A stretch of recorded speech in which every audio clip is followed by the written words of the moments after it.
الحمد لله نحمده ونستعينه ونستغفره ونؤمن به ونتوكل عليه ونعوذ بالله من شرور أنفسنا ومن سيئات أعمالنا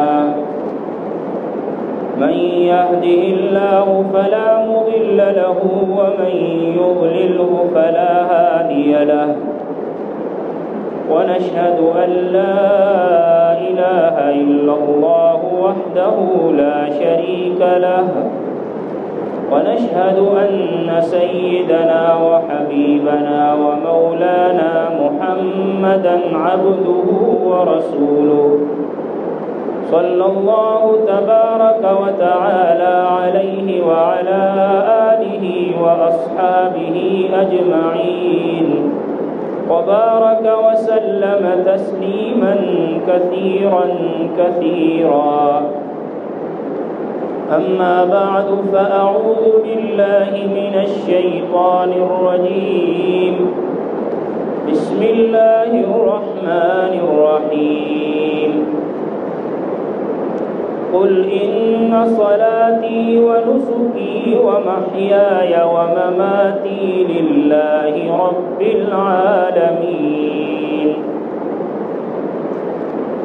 وعن جابر رضي الله عنه قال ذبح النبي صلى الله عليه وسلم كبشين أملحين أقرنين موجوئين فلما وجههما قال إني وجهت وجهي للذي فطر السماوات والأرض حنيفا وما أنا من المشركين. إن صلاتي ونسكي ومحياي ومماتي لله رب العالمين. اللهم لك ومنك. وقال النبي صلى الله عليه وسلم صيام يوم عرفة أحتسب على الله أن يكفر السنة التي قبله والسنة التي بعده. آمنت بالله صدق الله مولانا العظيم وصدق رسوله النبي الكريم ونحن على ذلك من الشاهدين والشاكرين والحمد لله رب العالمين.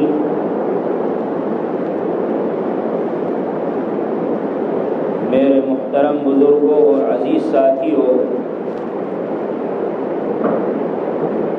ذوالحجہ کے یہ 10 ایام بڑے ہی قیمتی ایام ہیں. ویسے تو ساری زندگی ہماری بڑی قیمتی ہے اور یہ ایک انسان کا قیمتی سرمایہ ہے. اگر اس سرمایے کو کام میں لگایا جائے تو بڑا نفع اور فائدہ حاصل کیا جا سکتا ہے، اور اگر اس سرمایے کو کوئی ضائع کرے تو یہ سرمایہ ہر وقت، ہر لمحے اور ہر دن کے ساتھ کم ہوتا جا رہا ہے. انسان نقصان میں جا رہا ہے. نقصان سے بچنے کے لیے اس کے لیے ضروری ہے کہ وہ اس سرمایے کی حفاظت کرے.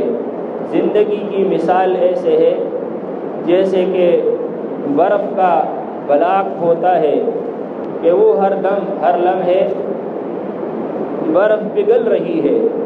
تو ہماری زندگی بھی ہر لمحے، ایک ایک منٹ، ایک ایک سیکنڈ گزرتا جاتا ہے. ہماری زندگی کے اوقات کم ہو رہے ہیں.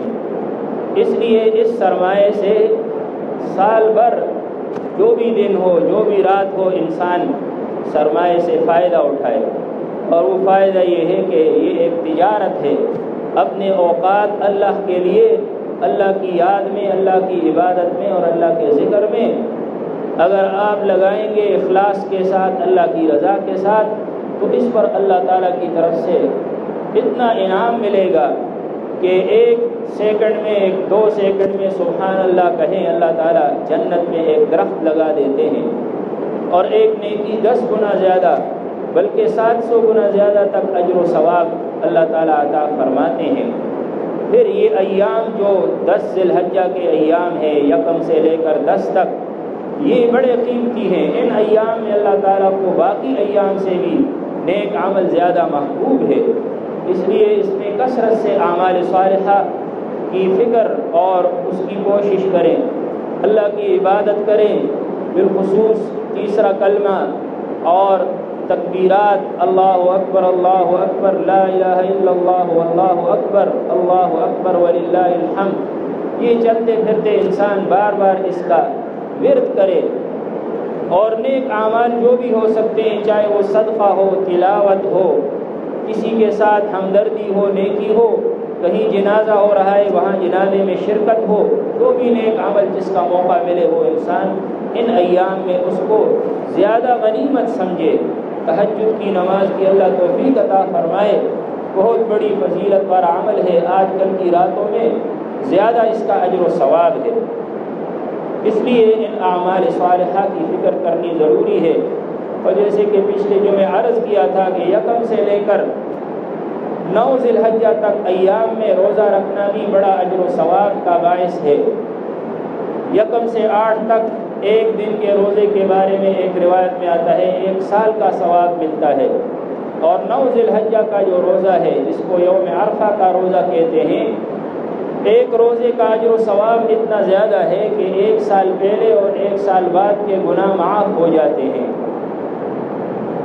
اس سلسلے میں یہ بھی عرض کرنا تھا کہ یوم عرفہ یہ اصل میں نام ہے 9 ذی الحجہ کا، عربی میں الگ الگ ایام ہوتے ہیں۔ 8 ذی الحجہ کو یوم الترویہ کہا جاتا ہے، 9 ذی الحجہ کو یوم العرفہ کہا جاتا ہے، 10 ذی الحجہ کو یوم النحر کہا جاتا ہے۔ تو یوم عرفہ یہ اصل میں نام رکھا گیا ہے 9 ذی الحجہ کا، اس لیے ہمارے ہاں 9 ذی الحجہ منگل کے دن انشاءاللہ آ رہا ہے۔ ہر ملک میں تاریخ اپنے اپنے وقت کے لحاظ سے معتبر ہوتی ہے، اس لیے ہمارے ہاں 9 ذی الحجہ منگل کے دن ہے۔ سعودی عرب میں ایک دن پہلے تاریخ بعض اوقات ہوتی ہے، وہاں ہو سکتا ہے پیر کے دن ہو۔ بعض لوگوں کو اشتباہ ہو جاتا ہے، وہ سمجھتے ہیں کہ چونکہ یوم عرفہ کا مطلب ہے عرفات کے میدان میں جمع ہونا، اس لیے اس سے پہلے دن روزہ رکھنا چاہیے، لیکن اصل مسئلہ یہ نہیں ہے۔ اصل مسئلہ یہ ہے کہ 9 ذی الحجہ کا روزہ رکھیں، اور جہاں آپ ہیں وہاں کی تاریخ کا اعتبار ہے۔ جیسے کہ نمازوں میں ہماری نماز کا وقت الگ ہے، دوسرے ممالک میں بعض اوقات نماز کا وقت الگ ہوتا ہے۔ اب ہم یہاں جمعے کی نماز پڑھیں گے، دنیا میں کہیں رات ہے، کہیں عصر کا وقت ہوگا، کہیں مغرب کا وقت ہوگا، تو ہر قطعے اور ہر زمین کے ٹکڑے میں وہاں کا وقت الگ الگ ہے۔ اس لیے جس طرح نمازوں کے اوقات ہر جگہ کے الگ ہیں، وہ اپنے اوقات معتبر ہوتے ہیں، اسی طرح روزہ بھی ہر جگہ اپنے وقت کے لحاظ سے رکھنا یہ افضل اور باعث ثواب ہے۔ البتہ اگر کوئی آدمی یہ سمجھے کہ چلو میں 8 ذی الحجہ کا بھی روزہ رکھ لیتا ہوں، تو یہ بھی اجر و ثواب کا باعث ہے۔ اگر کوئی رکھنا چاہے تو ٹھیک ہے، 8 ذی الحجہ کا بھی روزہ رکھ لے، 9 کا بھی رکھ لے۔ 9 ذی الحجہ کا روزہ رکھنا اتنا بڑا ثواب ہے کہ فرمایا 1 سال پہلے اور 1 سال بعد کے گناہ معاف ہو جاتے ہیں۔ نبی کریم صلی اللہ علیہ وسلم نے جن روزوں کی ترغیب دی ہے ان میں سے یہ ایک روزہ ہے 9 ذی الحجہ کا، یوم عرفہ کا روزہ۔ اور یوم عرفہ کو یوم عرفہ اس لیے کہتے ہیں کہ اس کی ایک وجہ تو یہ ہے کہ عرفات کا فریضہ اس میں ادا ہوتا ہے، دوسری وجہ یہ ہے کہ یوم عرفہ کو اس لیے یوم عرفہ کہا جاتا ہے کہ اس دن حضرت آدم علیہ السلام اور حضرت حوا جب زمین پر اللہ نے ان کو اتارا تھا، تو حضرت حوا کو اللہ تعالیٰ نے جو ہے سعودی عرب کے علاقے جدہ کے اندر اتارا تھا، اور حضرت آدم علیہ السلام کو ہندوستان کے علاقے میں اتارا گیا۔ پھر جب یہ حضرت آدم علیہ السلام وہاں گئے تو حضرت حوا کے ساتھ ملاقات اس دن ہوئی، اس لیے اس کو یوم عرفہ کہتے ہیں کہ حضرت حوا اور حضرت آدم نے ایک دوسرے کو پہچان لیا۔ عرفہ کا معنی ہوتا ہے پہچان لینا، اور ایک وجہ یہ بھی ہے کہ یوم عرفہ کو عرفہ اس لیے کہتے ہیں کہ حضرت ابراہیم علیہ السلام نے ایک دن خواب دیکھا کہ میں اپنے بیٹے کو ذبح کر رہا ہوں. تو حضرت ابراہیم علیہ السلام تردد میں تھے کہ پتہ نہیں اس خواب کا کیا مطلب ہے کہ میں اپنے بیٹے کو ذبح کروں یا نہ کروں. دوسرے دن پھر خواب دیکھا اور تیسرے دن پھر خواب دیکھا. تو پہلے دن 7 ذی الحجہ کو خواب دیکھا، پھر 8 کو، پھر 9 کو دیکھا. تو جب 9 کو خواب دیکھا تو پھر پہچان گئے کہ یہ میرے رب کا حکم ہے. اس لیے پھر 9 ذی الحجہ کو حضرت ابراہیم علیہ السلام نے پھر خواب کے مطابق آگے اپنے بیٹے کو ذبح کرنے کا ارادہ کیا. اس لیے بھی اس کو یوم عرفہ کہا جاتا ہے. بہرحال یوم عرفہ کا روزہ بڑی فضیلت کا حامل ہے، اور یوم عرفہ کی صبح سے تکبیرات تشریق بھی انشاءاللہ شروع ہو جائیں گی. تکبیرات تشریق ہر مسلمان مرد عورت پر فرض نماز کے بعد 1 مرتبہ پڑھنا واجب ہے. واجب جو عمل ہوتا ہے اس کو پورا کرنا ضروری ہے، اگر نہیں کیا تو گناہگار ہوں گے. اور اس کی ابتدا اس طرح ہوئی کہ حضرت ابراہیم علیہ السلام نے جب اپنے بیٹے کی گلے پر چھری چلائی تو اللہ سبحانہ و تعالیٰ نے حضرت جبرائیل امین کو حکم دیا کہ جنت سے ایک مینڈا لے جائیں اور حضرت ابراہیم کے سامنے رکھ دیں. تو حضرت جبرائیل امین آسمان سے جنت سے مینڈا لا رہے تھے.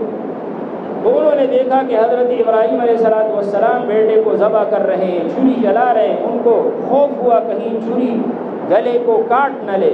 تو انہوں نے اوپر سے یہ فرمایا اللہ اکبر اللہ اکبر، کہ اللہ ہی سب سے بڑے ہیں، اللہ ہی سب سے بڑے ہیں.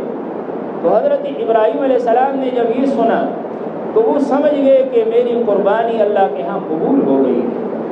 اس لیے انہوں نے یہ فرمایا لا الہ الا اللہ واللہ اکبر، کہ اللہ کے سوا کوئی معبود نہیں ہے، اللہ ہی معبود ہیں، واللہ اکبر، اور اللہ ہی سب سے بڑے ہیں. تو جب حضرت ابراہیم نے یہ فرمایا تو حضرت اسماعیل علیہ السلام جن کو لٹایا گیا تھا اور جن کو ذبح کیا جا رہا تھا، انہوں نے فرمایا اللہ اکبر وللہ الحمد، کہ اللہ تعالیٰ سب سے بڑے ہیں، وللہ الحمد، اور تمام تعریفیں اللہ ہی کے لیے.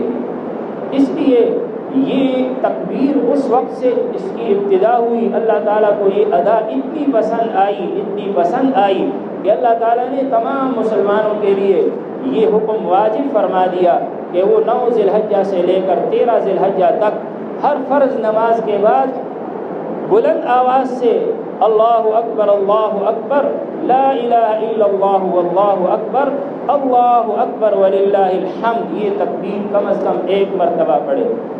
تو 1 مرتبہ پڑھنا اس کا حکم ہے، اور بلند آواز سے پڑھنے کا حکم ہے، اور فرض نماز کے بعد پڑھنے کا حکم ہے. نفل یا سنتوں کے بعد پڑھنا درست نہیں ہے.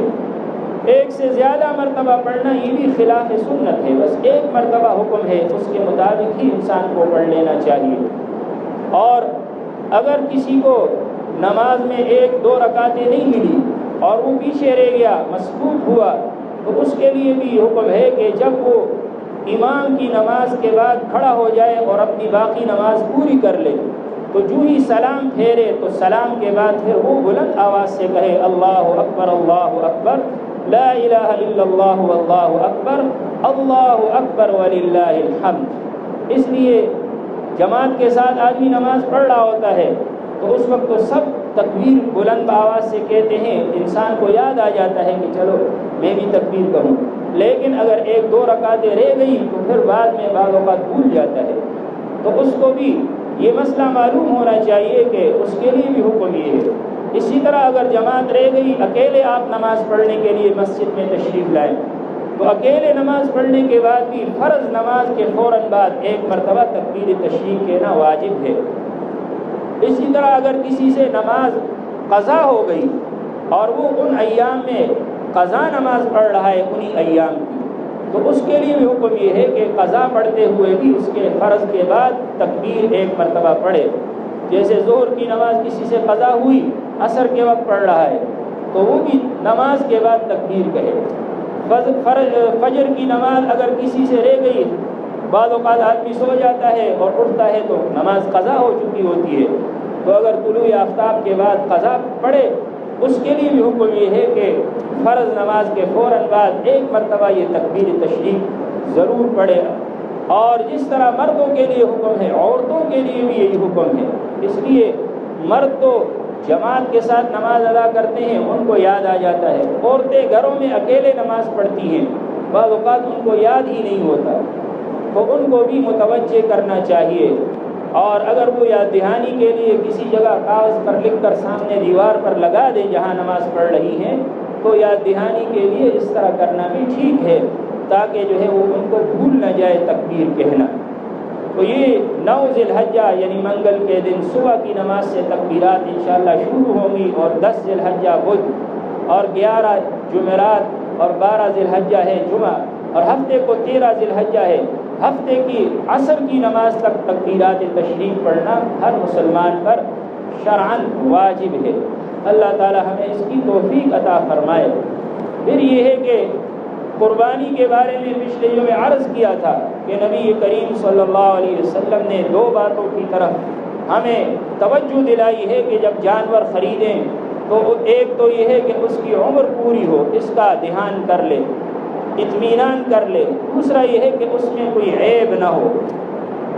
اور عیوب میں بھی پھر بعض عیوب ایسے ہیں جس کی وجہ سے قربانی بالکل صحیح نہیں ہوتی، جیسے ایک آنکھ کانی ہو، یا ایک ٹانگ ٹوٹ گئی ہو، یا دم کا 1/3 سے زیادہ حصہ کٹا ہو، یا کان کا 1/3 سے زیادہ حصہ کٹا ہوا ہو، یا اس کی نگاہ اتنی کمزور ہے کہ 1/3 سے زیادہ اس کی نظر جا چکی ہے، تو ایسے جانور کی قربانی شرعاً درست ہی نہیں ہے.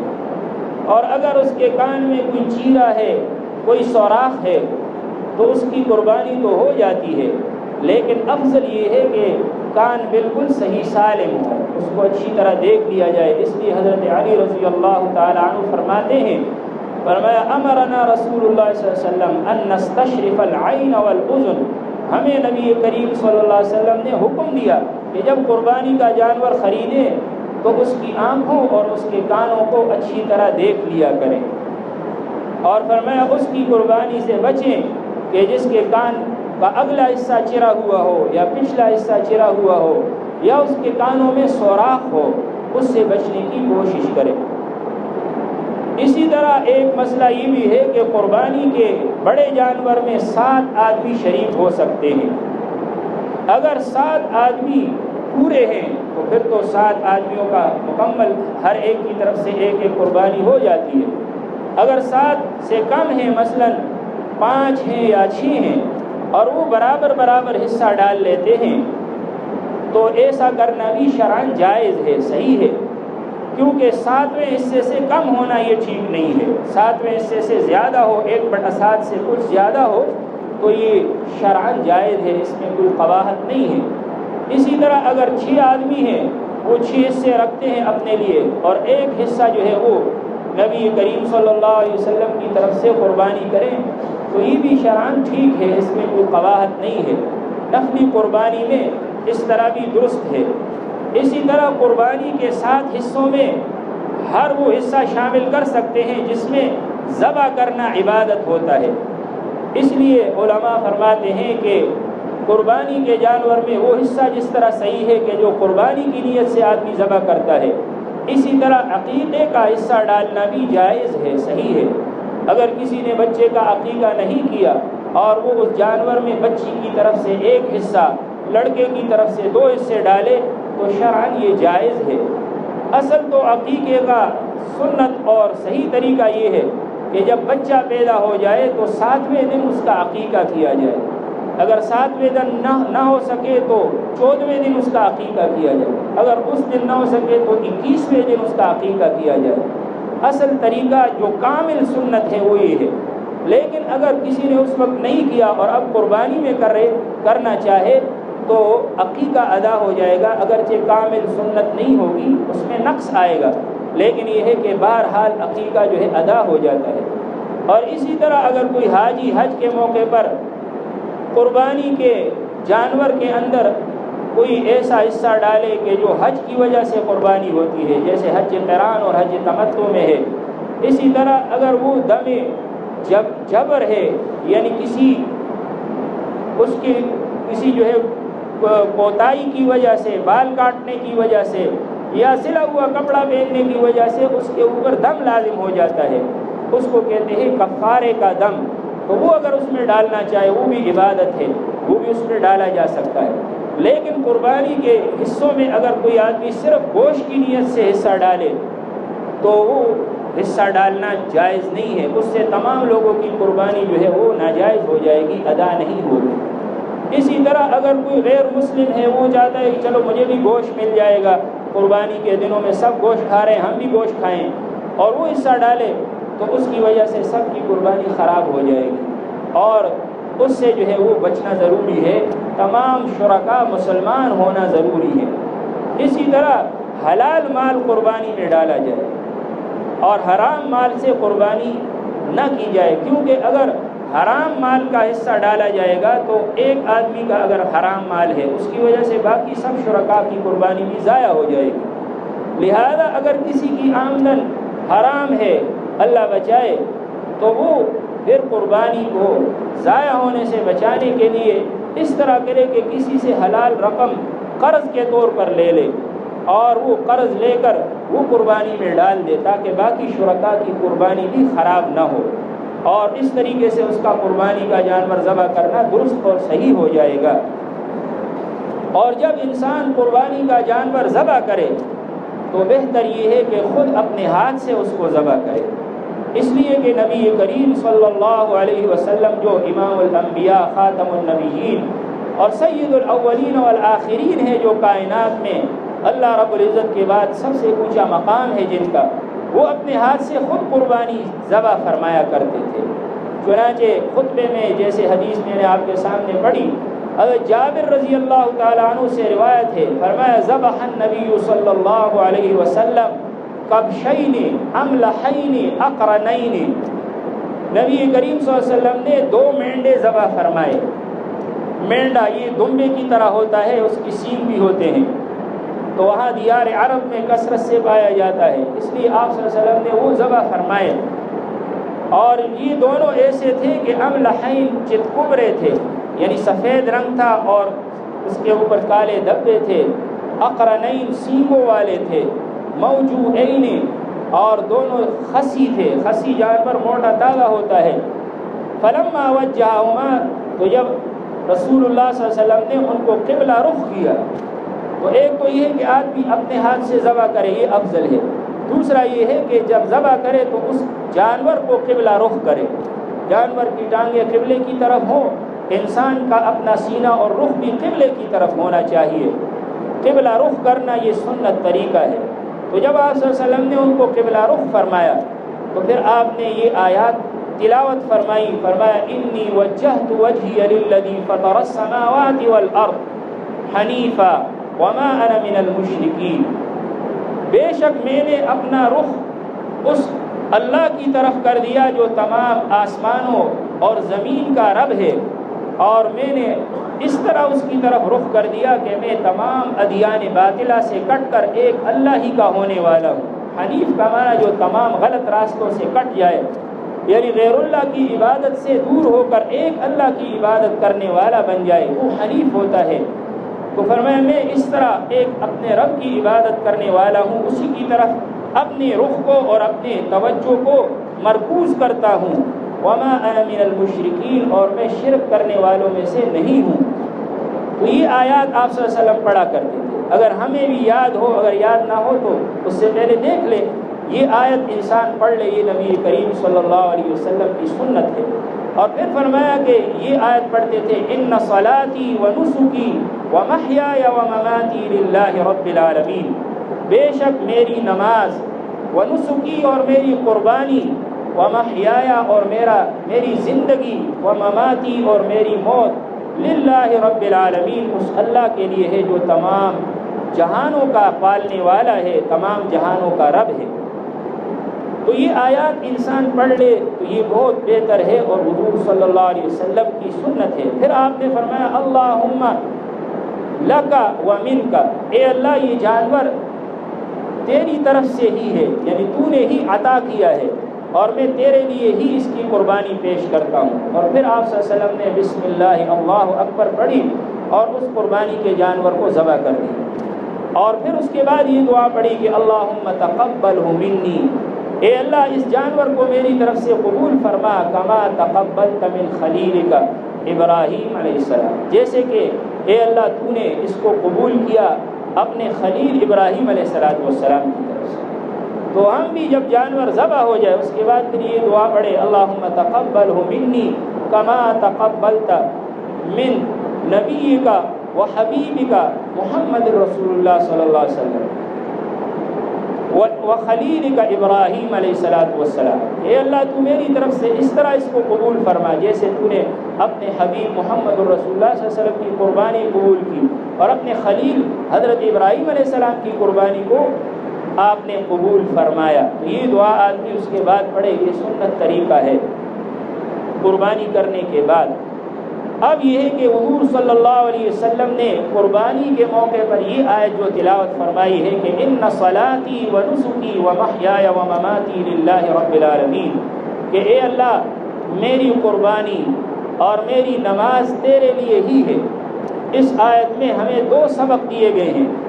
ایک سبق تو یہ دیا گیا ہے کہ انسان جو بھی عبادت کرے وہ اللہ ہی کے لیے کرے، اپنی نیت خالص کر لے کہ میں جو بھی عبادت کروں گا وہ اپنے رب کے لیے کروں گا، اس میں کوئی اور مقصود نہ ہو۔ اپنی نماز بھی اللہ کے لیے خالص کر لے اور اپنی قربانی بھی اللہ کے لیے خالص کر لے۔ قربانی سے اصل مقصد اور منشا یہ ہونا چاہیے کہ میرا رب مجھ سے راضی ہو جائے۔ یہ مقصود نہ ہو کہ میں قربانی اس لیے کر رہا ہوں تاکہ لوگ یہ نہ کہیں کہ یہ تو مالدار ہے اور قربانی نہیں کر رہا۔ یہ نیت نہ ہو کہ قربانی اس لیے کرے کہ تاکہ لوگ سمجھے کہ اس نے تو ماشاءاللہ بڑا اچھا جانور خریدا ہے اور قربانی کر رہا ہے۔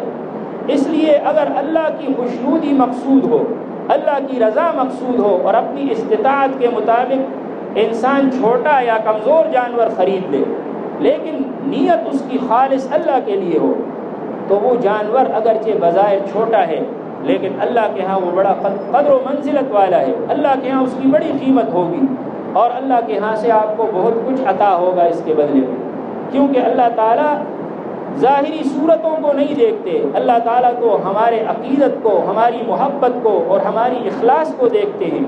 اسی لیے تو فرمایا لن ینال اللہ لحومها ولا دماؤها، اللہ کے ہاں تمہارے جانور کا گوشت نہیں پہنچتا، نہ اس کا خون پہنچتا ہے، وَلَكِنْ يَنَالُهُ التَّقْوَى مِنْكُمْ، لیکن اللہ کے ہاں تو اس جانور کے ذبح کرنے میں جو تقویٰ ہے، جو للہیت ہے، جو اللہ کی رضا مقصود ہے، وہ اللہ کے ہاں پہنچتی ہے۔ تو اس لیے ایسا جانور اگر ذبح کرے اپنی استطاعت کے مطابق جو بظاہر چھوٹا ہے یا بظاہر وہ کمزور ہے، اتنا موٹا نہیں ہے لیکن اللہ کی رضا مقصود ہے، تو اللہ کے ہاں اس کا بڑا وزن ہے۔ فَأَمَّا مَنْ ثَقُلَتْ مَوَازِينُهُ فَهُوَ فِي عِيشَةٍ رَاضِيَةٍ، اس کا وزن ترازو میں میزان عمل میں بہت زیادہ ہوگا۔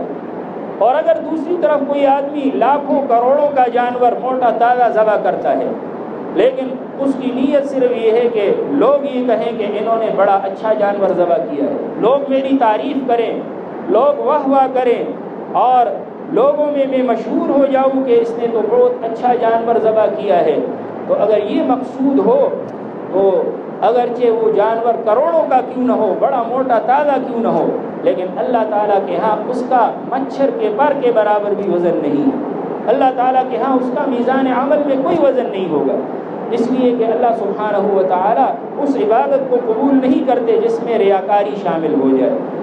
اور یہ جو بات ہے اس سے بچنا کوئی ناممکن نہیں ہے، بس انسان صرف اپنے نیت کو خالص کر لے، اور ایسی نیت کے اندر جو شیطان کی طرف سے خیالات ڈالے جاتے ہیں کہ لوگ کہیں گے کہ اتنا موٹا جانور ذبح کر رہا ہے، لوگ اس قربانی کو دیکھ کر واہ واہ کریں گے، شیطان ہماری عبادتوں کو خراب کرنے کے لیے ایڑی چوٹی کا زور لگائے گا، تو شیطان کی اس کوشش اور محنت کو ہم ختم کر دیں اور اپنے نفس کو سمجھائیں کہ لوگوں کی تعریف تو ہوا میں اڑ جائے گی، 2 دن اگر لوگوں نے تعریف کی تو کیا فائدہ، اپنے عمل کو میں کیوں خراب کروں، اللہ کے ہاں میرا عمل قبول ہو جائے، میرا تو یہی مقصود ہے، میرا رب راضی ہو جائے۔ اور دوسرا سبب اس میں یہ دیا گیا ہے کہ قربانی یہ اصل میں شکرانہ ہے، اللہ تبارک و تعالیٰ نے حج کی توفیق عطا فرمائی، اس کا شکرانہ، پھر اللہ نے عبادات کی توفیق عطا فرمائی، اور شکر کے لیے صرف زبانی شکر کافی نہیں ہے، عمل بھی پیش کرنا پڑتا ہے۔ ان میں سے ایک عمل یہ قربانی ہے۔ تو بہرحال اللہ تعالی ہم سب کو اخلاص کے ساتھ قربانی کی توفیق عطا فرمائے۔ وآخر